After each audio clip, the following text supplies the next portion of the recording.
اس کے بعد ایک بڑی اہم خبر ہوئی کل، وہ یہ تھی کہ سی ڈی اے نے، کیپٹل ڈیولپمنٹ اتھارٹی نے، وائس آف امریکہ کا جو دفتر ہے اسلام آباد میں، اس دفتر کو ایک نوٹس جاری کیا اور کہا کہ آپ اسلام آباد میں جہاں سے اپنی سرگرمیاں دفتر کی انجام دینے وائس آف امریکہ کی، وہ رہائشی علاقہ ہے، یہ رہائشی عمارت ہے، تو آپ جو استعمال اس عمارت کا کر رہے ہیں وہ قانون کے مطابق درست نہیں ہے، اور اس پر سی ڈی اے نے ان کو نوٹس کیا ہے۔ اب میں نے وائس آف امریکہ میں کام کرنے والے، وائس آف امریکہ کے ایک سابق ملازم، ایک بہت اچھے دوست سے پوچھا، میں نے کہا یہ آفس یہاں پر کب سے بنا ہوا ہے؟ انہوں نے کہا میں آپ کو سیدھا سیدھا تمام خلاصہ بتا دیتا ہوں کہ ماجرا کیا ہے۔ وہ یہ کہتے ہیں کہ تقریباً 30 سال سے زائد ہو گئے کہ اس جگہ وائس آف امریکہ کا دفتر ہے، اور یہی جو جگہ ہے یہ وائس آف امریکہ کا جو بھی پاکستان میں بیورو چیف ہوتا ہے اس کی رہائش گاہ کے طور پر استعمال ہوتی ہے۔ اوپر رہائش گاہ گھر، نیچے وائس آف امریکہ کا دفتر۔ میں نے پوچھا کل ملازمین کتنے؟ انہوں نے کہا کہ صحافی نارملی کسی بھی وقت میں 4 سے 5 ہوتے ہیں، پھر اس کے بعد جو اینالیز وغیرہ ہیں، ٹیکنیکل کام انجام دینے والے لوگ ہیں وہ ہیں، ایڈمن کا ایک آدھ بندہ ہے، آفس بوائے ہے، کچھ میکس 9 سے 10 لوگ ہوتے ہیں اس آفس میں کام کرنے کے لیے۔ اس سے زیادہ سٹاف اس وقت بھی ان کا نہیں ہے۔ عائشہ تنظیم صاحبہ اس وقت بیورو چیف ہے، غالباً پاکستان میں نہیں ہے، اور یہ اسی طرح سے چل رہا ہے، اس سے پہلے کبھی نوٹس نہیں آیا۔ سی ڈی اے نے یہ نوٹس بھیجا ہے وائس آف امریکہ کو۔ انہوں نے کہا ریزن آپ کو پتہ ہے کیا ہے؟ تو اس سابق ملازم دوست نے مجھے یہ بتایا کہ ریزن یہ ہے کہ ایک حامد میر صاحب کا انٹرویو کیا وائس آف امریکہ نے۔ اس انٹرویو میں جو ڈی چوک پر سانحہ ہوا، اس سانحے کے حوالے سے ایک ایک چیز بتا دی گئی۔ حامد میر صاحب نے کہا کہ وہ وہاں خود موجود تھے، اور وہ لوگ جنہوں نے کنٹینرز پر فوجی لوگوں کو گلے لگایا تھا، گلے ملے تھے، ہاتھ ملایا تھا، وہ چلے گئے۔ کچھ اور ہمارے مہربان بھائی آ گئے، وہاں گولیاں چلیں، اتنی گولیاں چلیں جیسے فلسطین میں چلتی ہیں، اور حامد میر صاحب نے کہا کہ میں خود موجود تھا وہاں، جو کچھ ہو رہا تھا میں نے دیکھا ہے۔ اور یہ حامد میر صاحب کا جو انٹرویو ہے وائس آف امریکہ کی یوٹیوب پر، فیس بک پر، غالباً دونوں جگہوں پر یہ 3 ملین پلس ویوز میں دیکھا گیا ہے، اور بہت زیادہ امپیکٹ اس کا آیا۔ حامد میر صاحب تھے، ویوز تھے، اتنا بڑا واقعہ تھا، وائس آف امریکہ کا پلیٹ فارم تھا۔ یہ اس انٹرویو کا اور وائس آف امریکہ کی رپورٹنگ کا نتیجہ ہے۔ انہوں نے بی بی سی کو بھی ایک نوٹس کیا، انہوں نے باقیوں کو بھی ایک نوٹس کیا۔ تو بات یہ ہے کہ آپ نوٹس مت کیجئے، یہ لوگ جھوٹ بول رہے ہیں تو ان کے خلاف کارروائی کیجئے۔ اور وائس آف امریکہ کو جو نوٹس کیا، اس کی جگہ جس طرح پاکستان تحریک انصاف کے دفتر پہ آپ مشینری لے کر چڑھ دوڑے تھے، وائس آف امریکہ کے دفتر پہ چڑھ دوڑے، یہ نہیں کریں گے۔ جانتے ہیں کیوں؟ اس لیے کہ پاکستان میں وائس آف امریکہ کا یہ جو دفتر ہے یہ امریکی سفارت خانے کے نیچے ہے۔ امریکہ میں یہ اسٹیٹ فنڈڈ ہے، وہاں سے یہ یو ایس اسٹیٹ ڈپارٹمنٹ کے انڈر ہے۔ یو ایس اسٹیٹ ڈپارٹمنٹ کے انڈر ہمارا جو امریکی سفارت خانہ ہے اسلام آباد میں وہ ہے، اس کے انڈر وائس آف امریکہ ہے۔ تو یہ ایک چھوٹا موٹا یہ بتانا کہ دیکھیے ہم آپ سے یہ بھی پوچھ سکتے ہیں، وہ بھی پوچھ سکتے ہیں، اس سے زیادہ کچھ نہیں ہوگا، اور یہ دفتر یہاں پر برس ہا برس سے موجود ہے۔ تو ان کا یہ کہنا ہے کہ رہائش پلس دفتر ہے، تو اسی طرح سے یہ چل رہا ہے۔ اب کی بار یہ شکایت اس لیے ہوئی ہے کہ وائس آف امریکہ نے سانحہ ڈی چوک اس کو بے نقاب کیا، تو اس لیے وائس آف امریکہ سے یہ شکایت ہوئی ہے۔ اس کے بعد ہرمیت سنگھ، یہ ہمارے سکھ دوست، چھوٹے بھائیوں کی طرح مارننگ شو پاکستان میں انہوں نے کیا، اس کے علاوہ مختلف چینلز پہ کام کیا۔ ہرمیت سنگھ کو جو ان کی سانحہ ڈی چوک کے حوالے سے رپورٹنگ ہے اس پر، اور ان کا ایک ٹویٹ تھا اس پر، یہ میری انڈرسٹینڈنگ ہے، میری ان سے بات بھی ہوئی کہ کیا ماجرا ہے، تو میں نے ہنستے ہوئے کہا، میں نے کہا آپ نے اپنی پگ میں کچھ چھپا رکھا ہے جس سے ہمارے قانون نافذ کرنے والے اداروں کو پرابلم ہے؟ تو کہنے لگے پتہ نہیں یہ کیا چاہ رہے ہیں، اور یہ جو نقصان کر رہے ہیں وہ یہ ہے کہ آپ دیکھیے، میں خود کو ہمیشہ کبھی بھی اقلیت کا نمائندہ نہیں کہتا، میں کہتا ہوں میں ایک سکھ پاکستانی ہوں، دیٹس اٹ۔ تو سکھ پاکستانی صحافی دوست ہمارے، ان کو ایف آئی اے مسلسل ایک کے بعد ایک نوٹس بھیج رہا ہے۔ اب پشاور بلا رہے ہیں ایف آئی اے سرکل، اس سے پہلے ان کو مزید نوٹس ہو چکے۔ ہرمیت سنگھ نے ڈی چوک کی رپورٹنگ کی تھی، اس سے پرابلم تھا، رضی طاہر سے پرابلم ہے۔ ہرمیت سنگھ نے ایک ٹویٹ کیا تھا، میری انڈرسٹینڈنگ یہ کہ اس ٹویٹ سے بڑا پرابلم ہے، وہ جو کنٹینر سے گرایا گیا شخص تھا۔ ہرمیت سنگھ نے ٹویٹ کر کے کہا کہ میں غیر مسلم ہوں، سکھ ہوں، کچھ اس طرح کا ٹویٹ تھا، تو میں نماز نہیں پڑھتا، وگرنہ میں ہوتا تو کنٹینر سے مجھے شاید اس لیے نہ گراتے، وہ یہ بات کر رہے تھے۔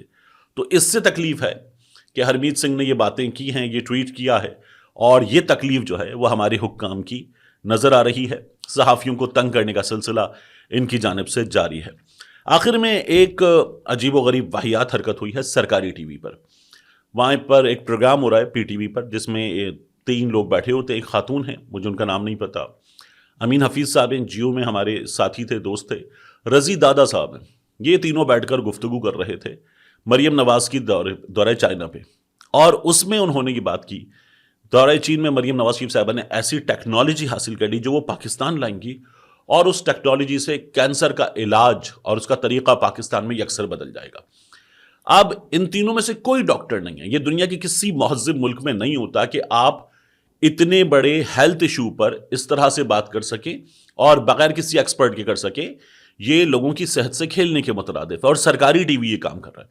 اب وہاں وہ یہ بیٹھ کے بتا رہے ہیں کہ پاکستان میں جو, اچھا وہ شخص کیمو بھی نہیں کہہ رہا, کیمیو تھراپی کہہ رہا ہے پاکستان میں جو کیمیو تھراپی ہے, اس سے لوگوں کو جو ہے وہ فراڈ کے ذریعے لوٹا جا رہا ہے. خربوں کا فراڈ ہے یہ. یعنی شوکت خانم کا نام نہیں لے رہے, لیکن بات یہ کر رہے کہ اسپتال تصویر دکھاتا ہے, زکوٰۃ لیتا ہے, خیرات لیتا ہے, چندہ لیتا ہے, اور بچے دکھاتا ہے جن کے بال گر چکے ہیں کیمو تھراپی میں. اور پھر وہ یہ کہتا ہے کہ مریم نواز شریف صاحبہ چائنا سے ٹیکنالوجی لا رہی ہیں جس میں ٹیومر کو, کینسر کے ٹیومر کو فریز کر دیا جائے گا اور فریز کر کے نکال لیا جائے گا. مریم نواز شریف کے لیے تالیاں, کیا بات ہے, مریم نواز شریف کیا کر رہی ہیں. تو یہ جو طریقہ ہے کرائیو ایبلیشن کہتے ہیں اسے, ٹیومر کو فریز کرنے کا, یہ اگر اسکن کینسر کے حوالے سے کیا جائے تو اس کی سکسیس ہے 99%. یہ اگر بریسٹ کینسر کے حوالے سے کیا جائے تو اس کی سکسیس ہے 99%. پھر اس کے بعد یہ غالباً ایزوفیگل کینسر کے حوالے سے اگر کیا جائے تو خود کچھ 70% کے آس پاس اس کی سکسیس ریٹ ہے. لیکن بعض جگہوں پر اس کا سکسیس ریٹ بہت نیچے ہے. ایک, یہ تمام ٹائپ آف کینسرز میں اپلائی نہیں کیا جا سکتا. 2, اس کے کچھ فوائد ہیں کہ اس میں سرجری والا پین نہیں ہوتا, اس میں ریکوری جلدی ہوتی ہے. اس کے کچھ نقصانات ہیں, اس سے کچھ جو آرگنز ہیں ان کو بھی نقصان پہنچتا ہے. اس سے بون فریکچر کا بھی خطرہ ہوتا ہے, اور یہ کوئی 100% طریقہ علاج نہیں ہے, اور یہ 100% ٹیومر پہ اپلائی بھی نہیں کر سکتا, ہر جگہ اپلائی بھی نہیں کیا جا سکتا. اور یہ چین کا طریقہ نہیں ہے, یہ دنیا کے کئی ممالک میں استعمال ہو رہا ہے. کرائیو ایبلیشن کہتے ہیں اسے, ٹیومر کو فریز کرنے کے اس طریقے کو. دوسرا, یہ جو کیمو تھراپی کے پاکستان میں 8 سیشن ہوتے ہیں, اور مجھے آسٹریلین ایکسپرٹس نے بتایا, رضی دادا کہتا ہے مجھے آسٹریلین ایکسپرٹس نے بتایا کہ وہاں پر سیشن ہوتے ہیں 3, اور اس سے آگے جاتے ہوئے ڈاکٹرز ڈرتے. تو یہ جوہلا, یہ جو بیٹھے ہوئے تھے, یہ اگر صرف اتنا ہی کر لیتے کہ یہ گوگل کر لیتے آسان ترین, تو بڑے بڑے کینسر ہاسپٹلز جو ہیں وہ یہ بتا رہے ہیں کہ 4 سے 8 سیشنز ہوتے ہیں, اور یہ اس سے زیادہ بھی ہو سکتے ہیں اگر ضرورت ہو. اور کینسر کے علاج میں ان کا یہ کہنا ہے کہ یہ 3 والا جو طریقہ علاج انہوں نے بتایا نا کہ بس 3 سے زیادہ نہیں ہوتے اور پاکستان میں لوٹا جا رہا ہے, یہ حماقت ہے. اور سرکاری ٹی وی کو ایسے استعمال کرنا کہ آپ کینسر جیسے علاج پر لوگوں سے اس طرح کی فراڈ باتیں کریں گے, یہ دنیا میں کہیں نہیں ہوتا. ہمارے ہاں اس کی اجازت ہے, سرکاری ٹی وی یہ گند مچا سکتا ہے. اور یہ چونکہ آپ نے لا کے بٹھا دیے ایسے نمونے جو صرف بغض کا مظاہرہ کر رہے ہیں, اور سرکاری ٹی وی کو آپ نے شریفوں کے لیے, اور شریفوں کو کوئی پرابلم ہے باقاعدہ طور پر شوکت خانم سے, جو ایک بلیسنگ ہے پاکستان کے لیے, بلیسنگ ہے, تو اسے آپ نے جو ہے وہ ایک مصیبت بنا دیا ہے, اور سرکاری ٹی وی پر گالیاں دینے کے لیے لوگ بٹھا دیے ہیں. اب شوکت خانم لاہور کام کر رہا ہے, پشاور کام کر رہا ہے, کراچی تقریباً بن چکا ہے, کچھ عرصے میں وہ بھی کام شروع کرے گا. تو شوکت خانم کو بخش دیں شریف. پاکستان میں انمول جو ہمارے اٹامک انرجی ڈپارٹمنٹ کا کینسر ہاسپٹل ہے, بہت اچھا کام کر رہا ہے, ظاہر ہے کہ پبلک سیکٹر کا ہے. پھر اس کے بعد کرن پبلک سیکٹر کا ہے. پھر پبلک سیکٹر کے اور بھی ادارے ہیں, پرائیویٹ اور بھی ادارے ہیں. شوکت خانم ایک بڑا ادارہ ہے. شوکت خانم ہر طرح کا کینسر ٹریٹ نہیں کرتا. یہ لوگ اس پر بھی مذاق اڑاتے کہ وہاں سے لوگوں کو ریفیوز بھی کیا جاتا ہے, تو انہیں اس کی ٹیکنیکلٹیز کا نہیں پتا, اور بیٹھ کر مذاق اڑانے کے لیے یہ لوگ تیار ہیں. یعنی دنیا میں بڑے سے بڑے کینسر ہاسپٹل میں بھی ایسے کچھ نہ کچھ ٹیومر موجود ہیں, اور ایسے کچھ نہ کچھ پیشنٹس موجود ہیں جن کا شاید ٹریٹمنٹ وہاں پر نہیں ہوتا. اور میں یہ باتیں کیوں جانتا ہوں؟ کیونکہ ہم بھی ایک پرابلم سے جوجھ رہے ہیں اپنے قریبی عزیزوں میں، تو اس کو پوری طرح سے اسٹڈی کیا.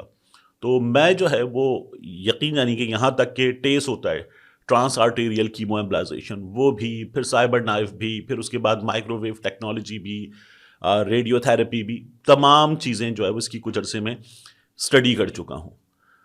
تو مجھے بہت سی چیزیں پتہ ہیں. ان جوہلا کو جو بٹھا دیا گیا ہے اور یہ ہیلتھ ایشو پر اس طرح سے اتھارٹی بن کر کے تالیاں بجائیں گے، کسی چیز کو فراڈ قرار دیں گے، یہ کام کر رہے ہیں. شرمناک ہے کہ سرکاری ٹی وی کا اس کے لیے عوام کے پیسوں کا استعمال کیا جا رہا ہے. ملتے ہیں انشاءاللہ آپ سے اگلی ویڈیو میں.